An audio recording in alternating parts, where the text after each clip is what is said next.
नमस्कार। कहानी संग्रह में हमारे सभी दर्शकों का हार्दिक स्वागत है। दर्शकों, आज हम आपको इस वीडियो के माध्यम से सिंदूरा और सिंदूर से जुड़ी कुछ महत्वपूर्ण जानकारी साझा करेंगे। बताने से पूर्व यदि आप हमारे चैनल पर नए हैं तो सब्सक्राइब करें, वीडियो को शेयर एंड लाइक अवश्य करें। संपूर्ण जानकारी के लिए वीडियो को अंत तक जरूर देखें। दर्शकों, सुहाग का प्रतीक माना जाने वाला सिंदूर सर्वप्रथम हमें ससुराल से मिलता है और सभी देवी देवताओं को साक्षी मानकर पति पत्नी की मांग में सिंदूर भरता है।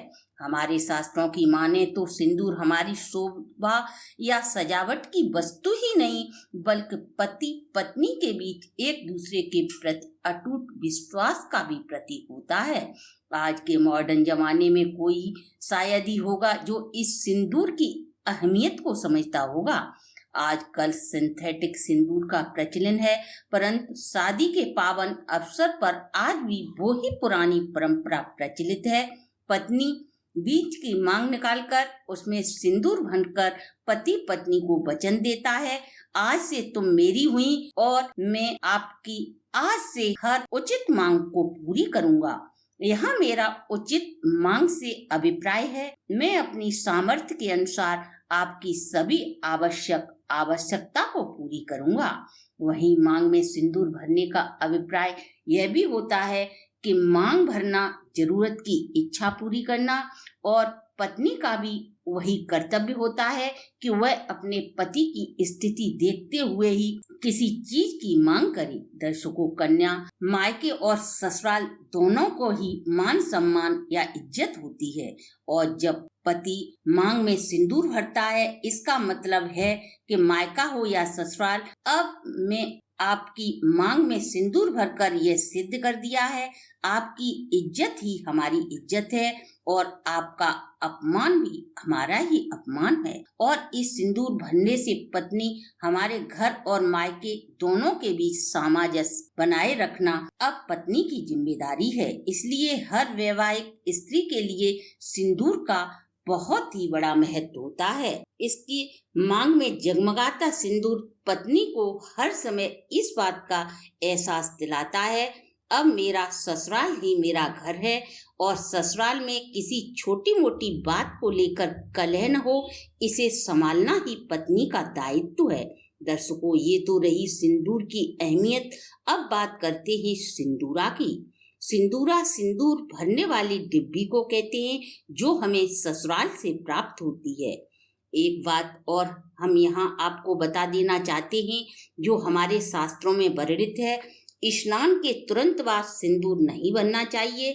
सबसे पहले आप अपने घर के मंदिर में जाकर पूजा करें और नित्य कार्य से निवृत्त होकर वाल संभाल कर सिंदूर या जो भी आपका श्रृंगार है उसे करें। और यदि आपके ससुराल में ऐसी परंपरा है कि पूजा सिंदूर लगाकर ही करनी है तो आप जो पवित्र सिंदूर आपका पूजा स्थल में रखा है वह देवी माँ या भगवान के चरणों में अर्पित करके उसे मांग में लगा लें तो ये बहुत ही सौभाग्य का प्रतीक माना जाता है, क्योंकि किसी भी देवी देवता को सिंदूर उसके चरणों में चढ़ाया जाता है और उन्हीं के चरणों का सिंदूर किसी भी सौभाग्यशाली महिला के लिए वरदान से कम नहीं होता। हमारे बहुत से प्रांतों में आज भी कुछ वो ही परंपरा चली आ रही हैं।